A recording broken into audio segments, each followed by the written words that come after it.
Welcome to Building Strong Minds with Dr. Christopher Cortman. I'm Tom Kelly.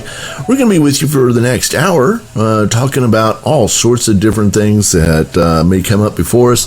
Dr. Cortman, if you didn't get a chance to catch us last week, has graciously agreed to do this show with us. He specializes in treating trauma, emotional trauma, relationship issues, personality disorders, depression, anxiety disorders. He's a published author. You've done what? How many books? 4 books now, Dr. Cortman? Yeah, 4 and counting. All right, 4 and counting. He's got a private practice in Florida, and I'm still amazed by this. And when I say this to people, they always go, really? 75,000 hours of therapy, and that you're giving, not receiving? Or have you done 75,000 both ways? It's more blessed to give. Okay, all right. So 75,000 hours of working with people over the last close to 40 years now. Working with people who, it's just like the traditional therapy that people have seen. Now, obviously, you're not here to cure people over the radio or whatever, but to talk about some of these things that they come up in the lives of our listeners, many of whom are drivers, and many of whom face particular things that aren't unique to them, but maybe are more pronounced in some of the things they have to do. I want to play for you, Dr. Chris, if it's okay. I've got 3 clips here for you that I want you to hear and to kind of spur on our conversation this evening. Is that all right? Yeah, please. Okay, so these each take a few seconds, and I'll just kind of go from one to the other. Okay. To find a place to sleep after a long work day, let alone after every long work day. Reason number 6, loneliness. I got into trucking because I'm a huge introvert, but even my extreme introversion wasn't enough to prevent me from getting really sad during the weeks and months that I spent in complete isolation. Reason number... The next one. Away from home 24 hours a day for weeks at a time. There's not a lot of things to do and not a lot of people to talk to. So your life is behind a windshield. You live life through a windshield. Every day, 24 hours a day, weeks at a time, by yourself. So busy with my life out here on the road trucking. So as a solo truck driver, it's even harder because it's just you on that truck.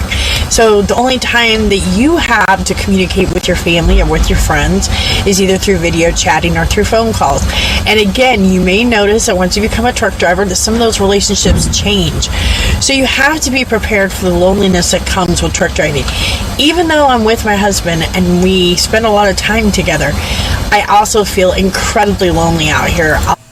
So 3 different voices there for you, Dr. Chris, all basically telling the same story. Now, the first guy, I've been tracking him for a long time. He was a rideshare driver and started doing reporting for the Rideshare Guy, and we carry the Rideshare Guy's podcast here on the station. And he quit being a truck driver, and he gave 10 reasons why, in no particular order. Number 6 was loneliness. You heard him talk about that. Mm-hmm. Second guy is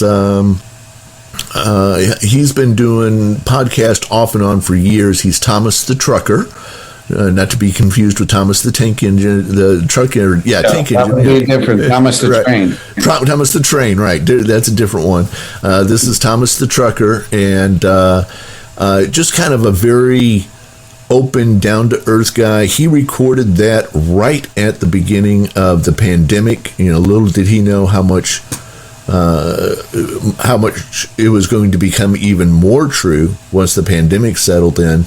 And then the final one is Angie Baum. She's a friend of the station, and we reference her work quite a bit. She does multiple things out in social media, including the Trucker Safety Divas. So thank you to the 3 of them, but I think they all highlight our subject for the evening, which is loneliness. And,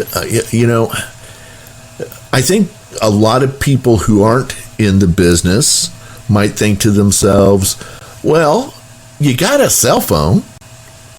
And these days it's pretty easy to set up your cell phone so that while you're driving down the road, you can kind of glance over and see the person you're talking to, and they can see your face and everything. But I don't think they get, and I think the second guy, the way he said it, 24 hours a day, day after day after day, to the point that, in a lot of these guys, the only time they stop is to fuel up and to sleep. And other than that, and it gets even worse. It gets even worse, Dr. Chris, because of the pandemic, and people are afraid to socialize together. In the old days of everybody shows up at the breakfast bar, at 6 a.m. and, everybody's sitting around talking and all. Not really doing that anymore. A lot of these places don't even serve meals in the restaurant. You can only get it to go. So that's made it even worse in the last year or two with the pandemic stuff. So that's the subject I wanted to broach tonight. Is your thoughts and how and again, this isn't, I don't mean to say that in any way that loneliness belongs to the trucker, nobody else knows what that. I think all of us at some level have experienced loneliness because of the pandemic over the last year or two. Even with I assume that at some point you quit seeing patients and stayed at home, right?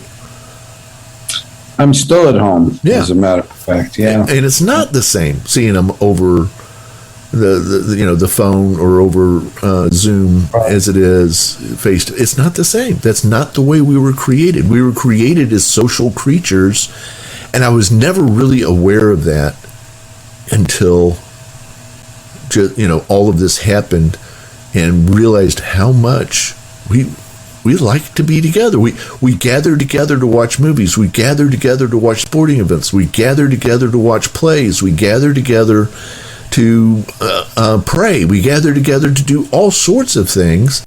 That's who we are as a species. That's what we do. And now that we can't do that as much, I think it hurts us. Your thoughts? Yeah, well, first of all, thank you for sharing all of this with me and including me in this challenging conversation. At first, I thought you were going to say, of those three voices, tell me which one was the woman. And I was all prepared. I thought I had the correct answer. But now yeah, threw you a curveball there. It's a little bit more challenging than that. Okay, so let's begin with something you said that really demonstrates an astute observation on your part. And that is, people in my field agree that no matter how we got here, whether we were created by a creator, an intelligent source, or whether we evolved from primordial ooze or some kind of combination thereof, everyone in my field agrees from the research that we are social creatures, and that is, we were meant to be together. We have heard things like no man is an island. I believe Robin Williams once said, no man is an island. Some men are peninsulas, but no man is an island. True. And what that really means is we don't do particularly well without human connection. And it was something we've understood for a long time without having scientific research to demonstrate that. And now we do. And the research is kind of grim, but it's very necessary to hear. Someone as learned and as respected as a Surgeon General has concluded, after reading the research on isolation, that being isolated can take as many as 14 or 15 years off your life. And that they're calling isolation Tom, the new smoking. They're saying that it's worse for people to be isolated and lonely than it is to be obese.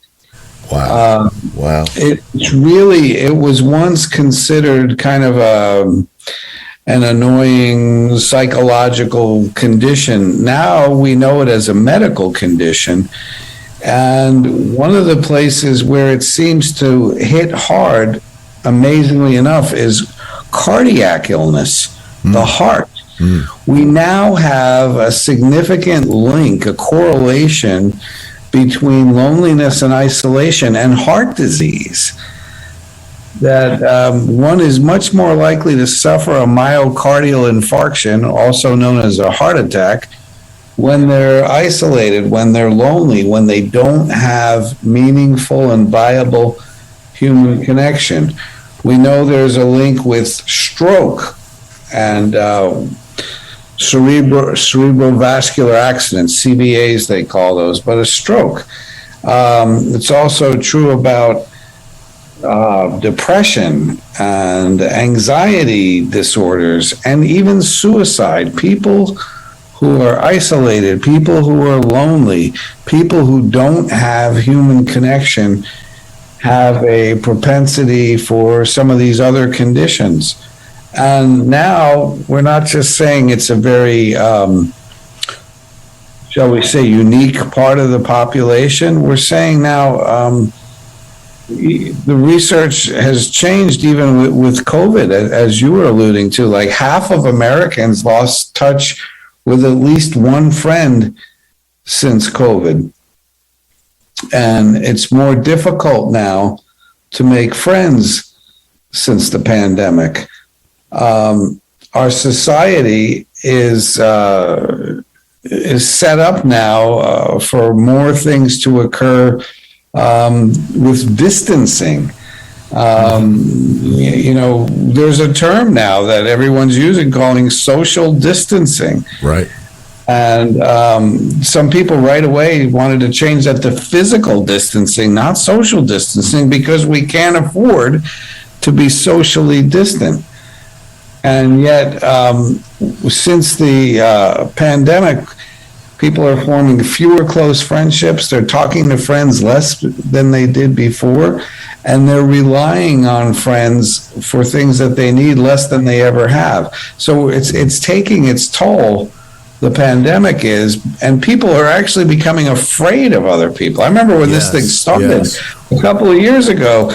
You would not only be in the grocery store with a mask on, but you'd be looking around like, which one of these strangers is going to spew something out of their mouths that's going to end my life? I mean, people were scary. Yeah, absolutely. And we don't. Yeah.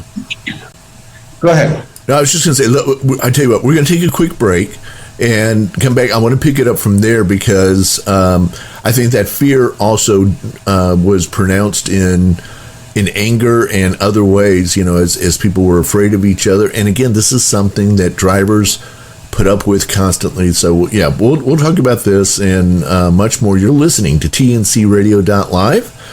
This is Building Strong Minds with Dr. Christopher Cortman.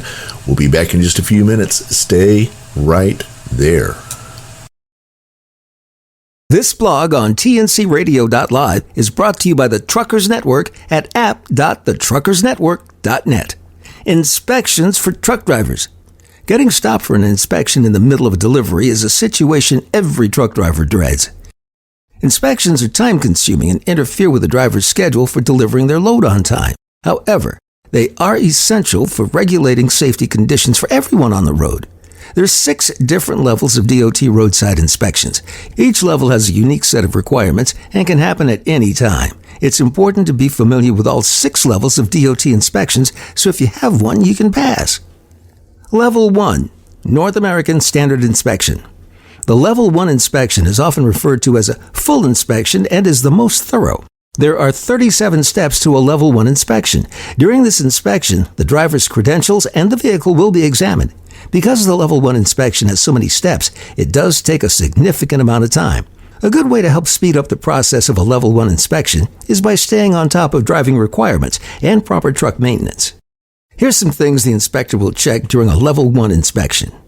Medical examiner certificate, alcohol and drug use, daily logs, hours of service, HOS documentation, seatbelt use, driver and vehicle inspection reports, brake system, chopping devices, exhaust system, truck frame, fuel system, turn signals, brake lamps, tail lamps, headlamps, lamps on projecting loads, safe loading, steering mechanism, suspension, tires, van and open-top trailer bodies, wheels and rims, windshield wipers, hazardous material, HM requirements. If you're a hazard hauler, have your shipping papers ready.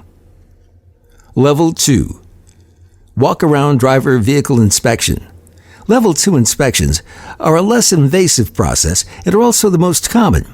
They're similar to the Level 1 inspections, except there is less involvement in the vehicle inspection part. During the Level 2 inspection, the examiner will do a walk-around driver vehicle inspection. They'll check everything that's in a Level 1, but will not physically get under the vehicle. Level 3. Driver-only inspection. The Level 3 inspections are the second most common type of inspection. Since the inspection doesn't include the vehicle, it can go relatively quickly.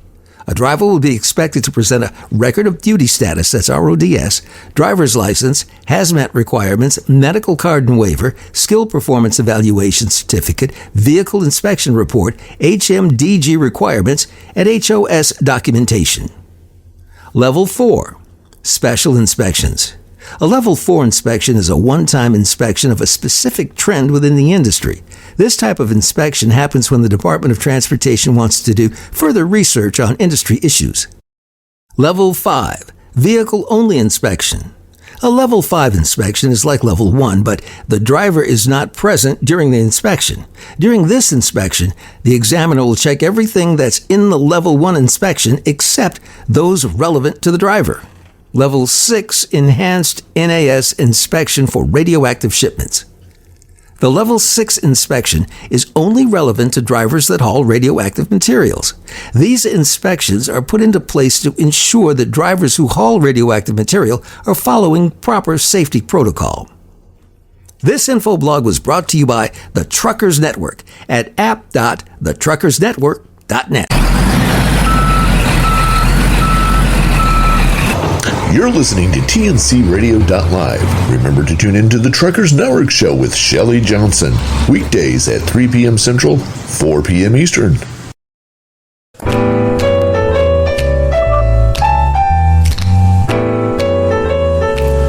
You almost can't help but to kind of snap along, right? Welcome back, TNCRadio.LIVE. This is Building Strong Minds with Dr. Christopher Cortman. To learn more about Dr. Cortman, you can go to SRQShrink.com. That's SRQShrink.com. You can learn more about him there. And we'll be giving out more information about how you can get more information, get his books, all that kind of good stuff as the show goes along. And of course, you can listen to the podcast and so forth by going to TNCRadio.LIVE.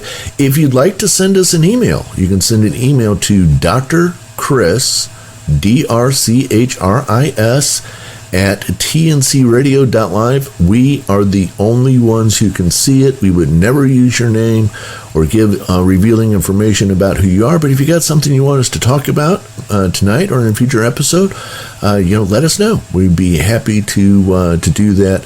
Obviously, Dr. Chris is not in a position to answer perhaps every email that comes in, but we do like to at least let you know we got your email, and so we'll get back with you in some way.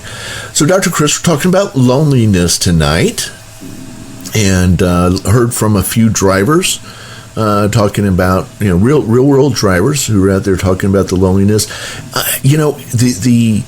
The anger and frustration we saw flare across America, and still to this point still going on, I believe is really more about fear than it is just people being angry with each other. I got a phone call one day. The phone number for the station used to be the phone number for a real estate office. And a woman passed a man in a grocery store who wasn't wearing a mask. This is when everybody was wearing masks no matter where they went. So she went out to her car and called the real estate office of the T-shirt. He had an emblem for the real estate office. So she looked it up online, found my phone number instead of his phone number, and called him. And she said, and I can't quote her exactly, "Hello, are you the piece of blankety blank blank blank that just walked into the H-E-B grocery store without a mask on?" Because and she just went on me, and I kept saying, what? And finally I got her attention. I said, "Actually, no, this is a radio station, and I appreciate your anger. I'll be glad to put you on calling the air. And you get a T-shirt." Well, I said, "Would you like? I can put you on the air. We can talk about it." And she wasn't interested in that, but she started crying, and she said, "I'm just so upset." And she went on to talk about how afraid she was of getting this thing. And this, I guess it was early in the, do we have vaccines? Will they work? Who's going to get them? All. So there was a lot of fear. So she wasn't as angry as she was afraid. And that guy over there doesn't have a mask on. I'm going to breathe in what he's breathing out. I'm going to get it, even if I have a mask on, and then I'm going to die. And so that, to your point earlier, yes, people are afraid of each other. People, I hear from drivers all the time talking about they back in their load and they'll be told, just stay in the truck. Stay in the truck. Don't get out. We'll bring the paperwork to you. Or they'll say you can get out, but you can only stand over there. Don't go over here. So they want the product, but the truck driver feels rejection. I want the product. I don't want you. And it's hard not to personalize that rejection. It is. Yeah. Once again, I have to commend you on understanding that below anger are more primary emotions. And the two most primary that lead to anger are hurt and fear. And so much of the rage that we see in today's world is about fear. I mean, prejudice, for example, is about fear. It's about fear of another group taking over or removing what was once mine. But in this case, the pandemic has brought about so much fear because we feel this degree of vulnerability. We don't understand. Like there's this virus out there. We can't see it. We can't feel it or smell it or taste it. It's just out there, and it could kill me, or worse yet, it could kill the people that I love. And I could be the one who brings it home and kill grandma. I mean, it's right. Most bizarre mind game.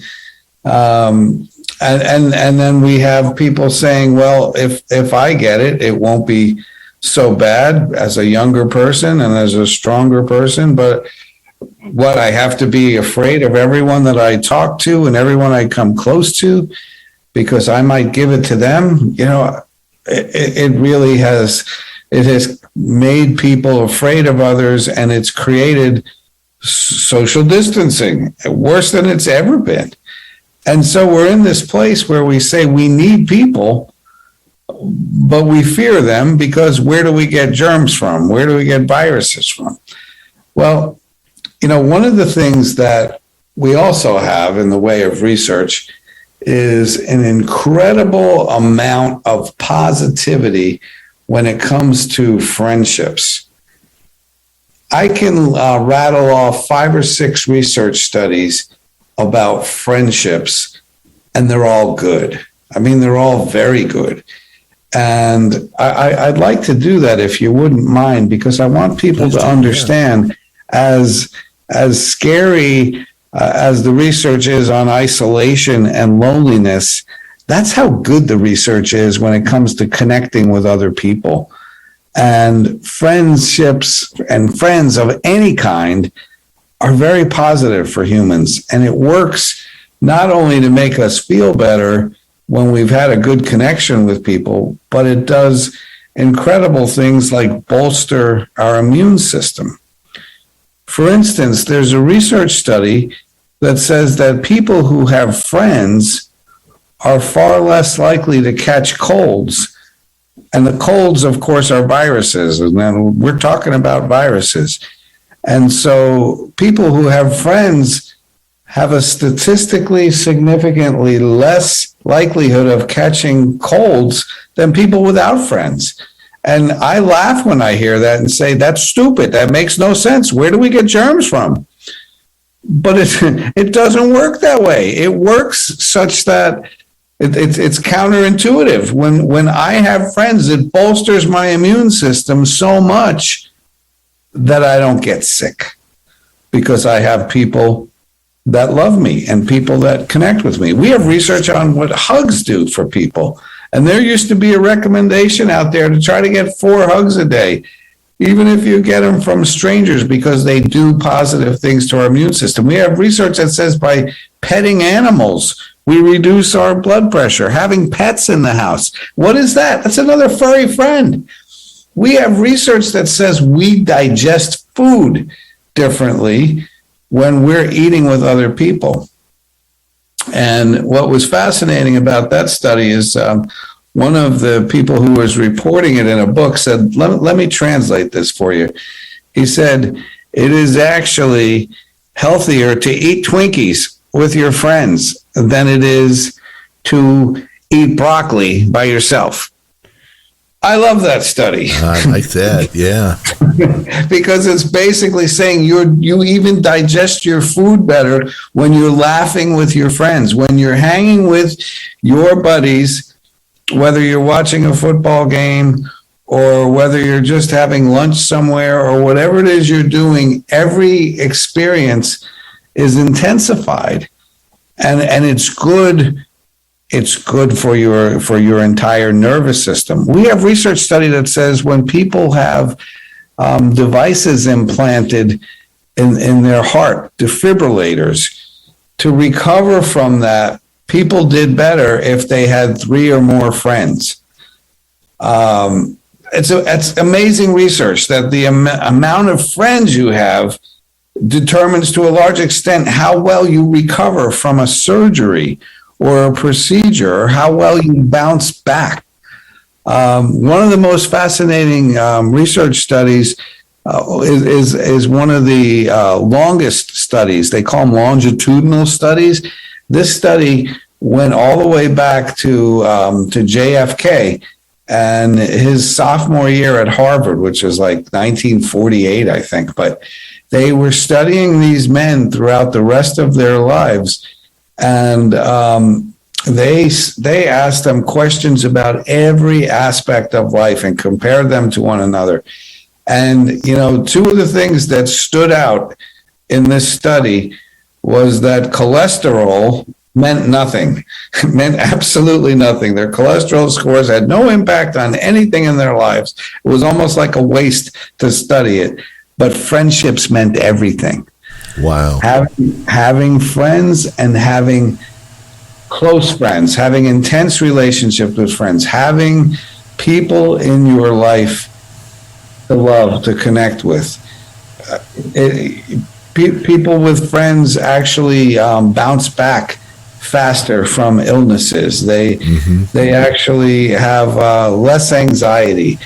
They're less likely to be clinically depressed. I mean, the research goes on and on. It's the exact opposite of all those things I was saying before about isolation. And it really makes sense. If having no people causes all of these things, then having people you connect with is the cure for all of that. Yeah. All right, we're going to take our next break here. While we're out, I'm going to ask everybody to think of something. Twinkies and 45 seconds. What does that fit in? We'll talk about Twinkies in 45 seconds when we come back after this break. You're listening to TNCRadio.LIVE. Dr. Christopher Kortman. Stay tuned.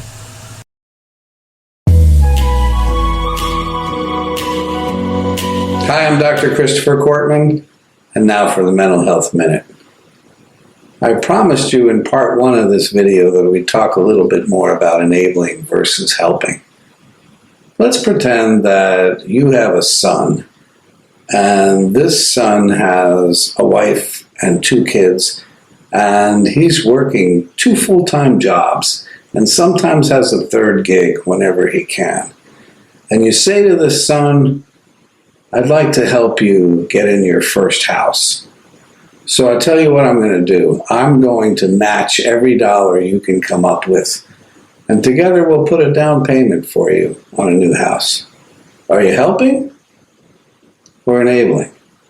Most people would say helping. He's doing everything he possibly can.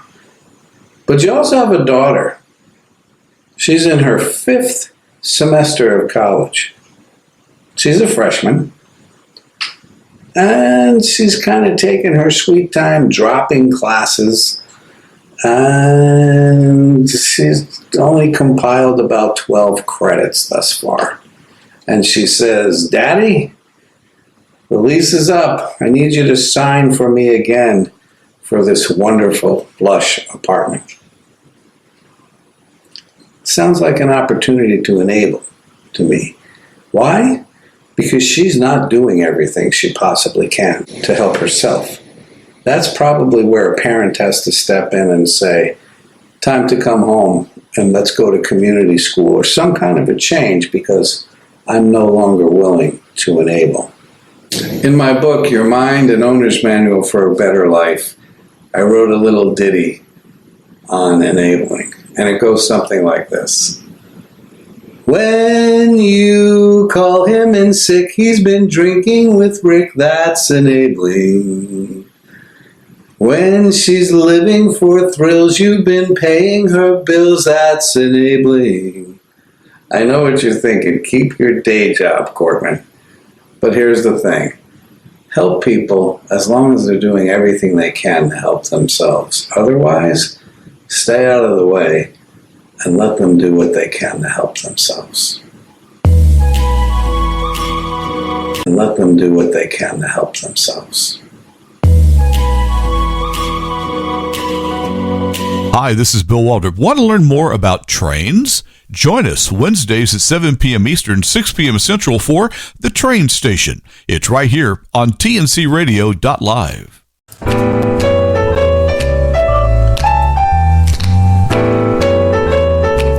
Hey, welcome back, TNCRadio.LIVE. This is Building Strong Minds with Dr. Christopher Cortman. Dr. Cortman, so good to have you with us on this show, and we're talking about loneliness tonight. But I left a little teaser there before we went to the break. Twinkies, 45 seconds. You got any idea where I'm going with that one? Yeah, how many can you eat in 45 seconds? I would say about a half dozen. Yeah, I could probably do that too. It's also the amount of time that it takes for a Twinkie to explode in a microwave. 45 seconds. Don't believe me? Well, if you try it, that's totally on you. I'm not cleaning it up. But, 45 seconds, put that Twinkie in the microwave. For whatever reason, that was a trivia thing that we had on the radio last week, and it just stuck with me. 45 seconds. I want to know who tests this stuff. I thought you were going to tell me this was your personal experience. I have not done the experiment myself. I have not, but okay. Well, if somebody wants to test that, and especially if you have a video of it, send it on. Dr. Chris at TNCRadio.LIVE. We'd love to see it, and we'll give you full credit when we play it over the air and we hear the poof. Okay, well, here's another one that conversely talks about the staying power of the Twinkie. Yeah. And perhaps somebody has seen this movie and they should call in and say what movie it is. But in this movie, I think it's Burt Reynolds is explaining to someone who's pregnant, you see that Twinkie over there? Well, in 100 years, we could come back and this little boat will be gone and we'll be gone, but that Twinkie will still be sitting there. You betcha. Because of all the preservatives. So maybe you can have somebody call in and say, what movie is that from? I don't know off the top. Do you know which movie it's from? No, I don't. I saw it, but I don't remember what the movie was. I'll have to Pretty sure Burt Reynolds was in it. Somebody was pregnant, and they were trying to do everything they could to protect the fetus, so he wouldn't let her eat Twinkies or do anything self-harming. Well, but see, with all the preservatives in it, wouldn't eating the Twinkies preserve you and help you live longer? Help the baby live at least 300 years. Yeah. Exactly. That's I've been on the all Twinkie diet, and it was good. It was good. All right, so back to our loneliness discussion here, and people who need people, aren't they the luckiest people of all? Thank you, Barbara Streisand. Yeah. So, you're out there on the road, Dr. Chris, and part of what makes, I think, loneliness worse is when you're far away from your family and something's not right and there's nothing you can do about it. I think it increases that sense of loneliness, because when you're at, let's say your wife lives in St. Louis and you're in Utah heading towards California, and she's upset about whatever it is that's happened in the world right then, a family issue or whatever. There's nothing you can do to make it better. And I think when that phone call ends and you're sitting there in that truck and there's nobody there to talk to, and this thing, the sense of loneliness that goes with that sense of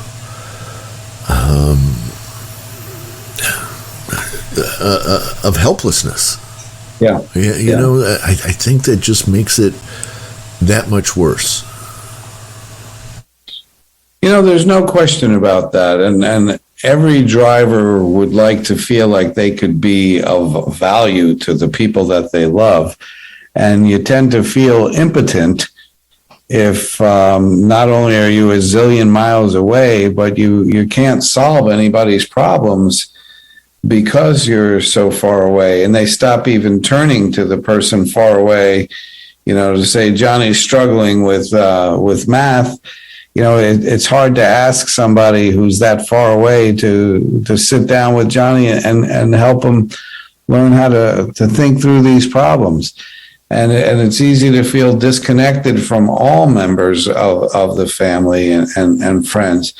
And it really requires extra effort on the part of the driver to stay connected with the people in their lives. And, one of the things that I'm always going to suggest is a combination of being friendly with the people that you're with, connecting everywhere you can on the road, even pleasant exchanges with a complete stranger for 30 seconds or 2 minutes. If you could see what happens in the nervous system just by talking positively to another person, it uplifts both people. When you go back into the truck or you walk away with a smile on your face, when you know you made somebody laugh or you made somebody's day, it makes a huge difference. And it doesn't have to be your own family. You could make a difference wherever you go, just with little acts of kindness, kind words to strangers, or having a sense of humor, or a compliment towards somebody about the shirt that they're wearing, or that's your favorite team also, or, reaching out. Other human beings, I have learned, are extremely receptive to warmth, to kindness, to smiles, to compliments. And yeah, we need that going on, especially if we're spending that kind of time in isolation. It's remarkable that you say that. Something happened, and I didn't think about it till right this moment as you said that. I had to take a long drive recently, and as I did, as I was coming back, it was late at night. I stopped in at a gas station and I walked inside to get a snack or something. And as I, you pass people all the time, and you look at each other, you do the guy nod. I'm a guy, you're a guy, cool. Right. And as I was going in and the guy was coming out, he was a big guy. I mean, a good foot taller than I am. I mean, just a big guy all the way around. And I was thinking about the drive, and I was tired and not really paying attention. And he did the, how you doing? And I grunted some response, okay, how are you doing? And he stopped, and he looked me right in the eye. And I was kind of, I looked him back in the eye too. And he looked at me and he said, "We're going to be okay." Wow. We're going to be okay. And he walked on, and at first I thought, well, that was odd. But then I got to thinking about how I felt about that. And by the time I got back to my car, I thought, that just gave me energy. I'm going to be okay. I got the energy now to drive home. I was thinking maybe I'd stop, but I'm going to make it the rest of the way home tonight. And I don't know, it just meant a lot to me. And just something you might want to try on sometime. When next time you run into somebody and you just kind of do that guy nut thing, tell them it's going to be okay.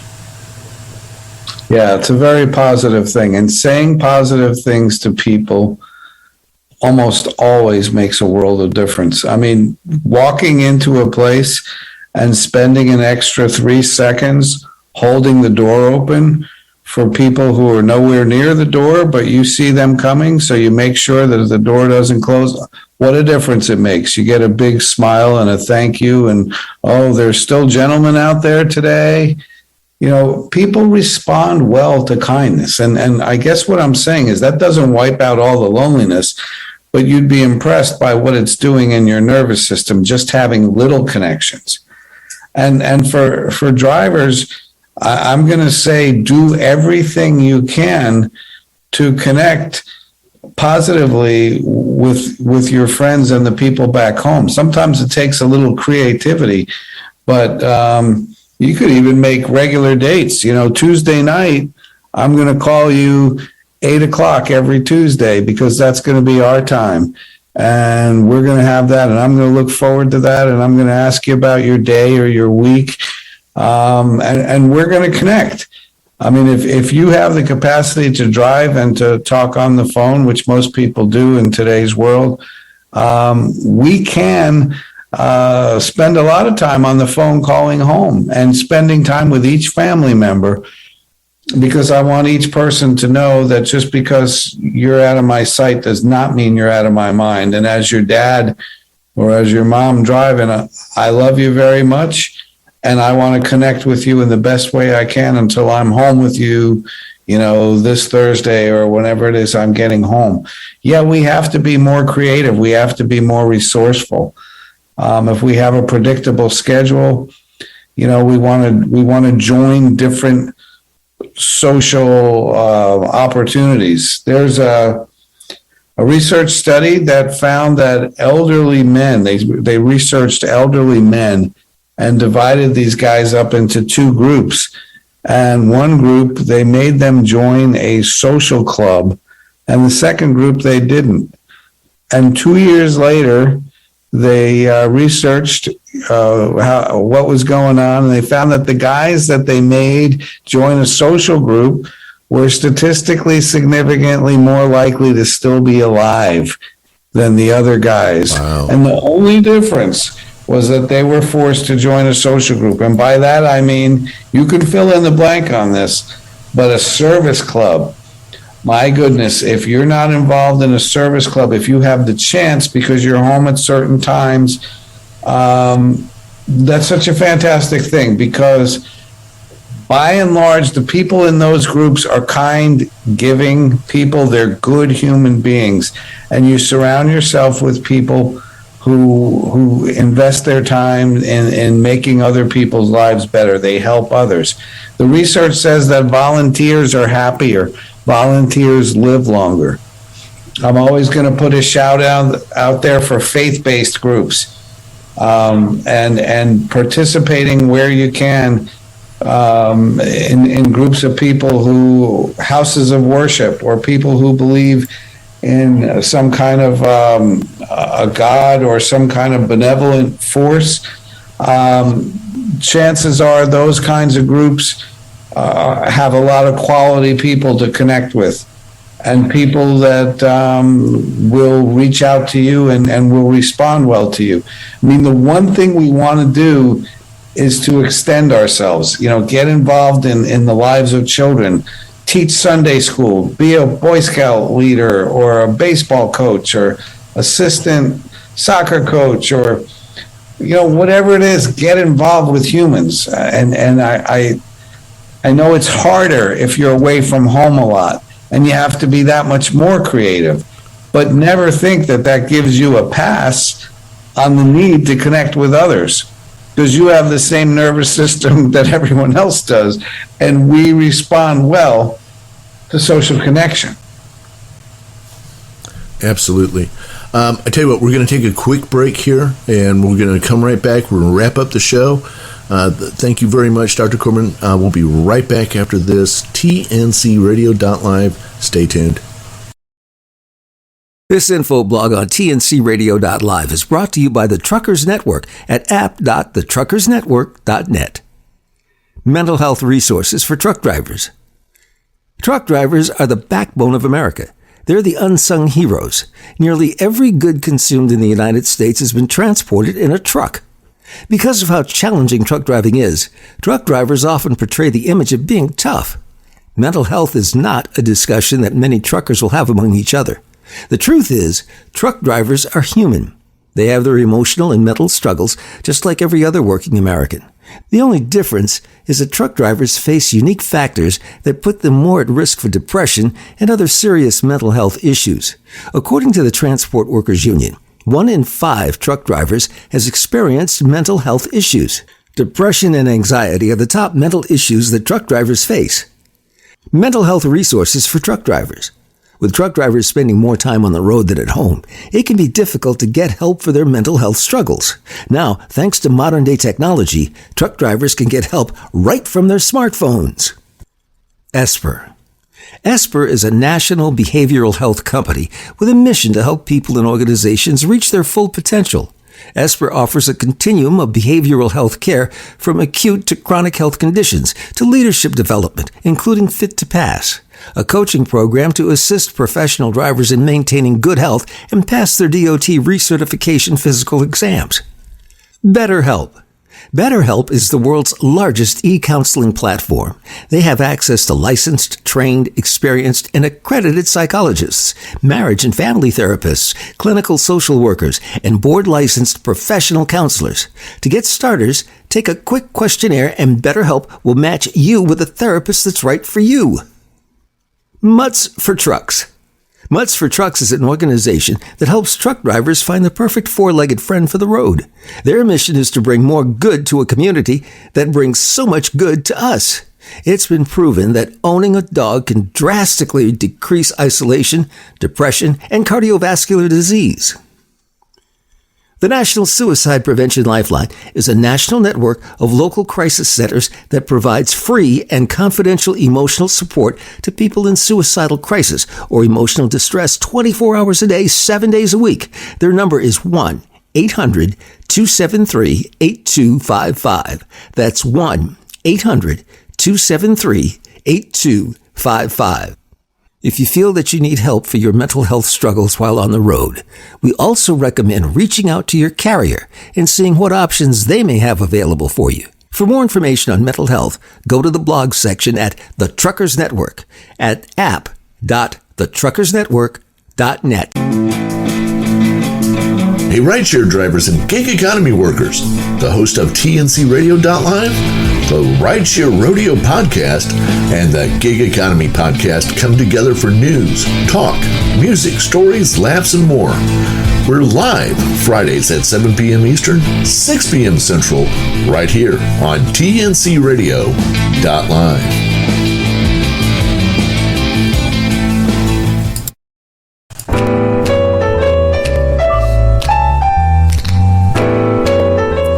Hey, welcome back, TNCRadio.LIVE. This is Building Strong Minds with Dr. Christopher Kortman.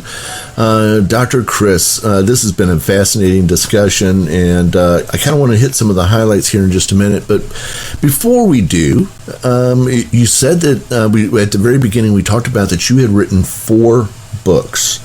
What 4 books have you written? The first 4. The first 4. Got it.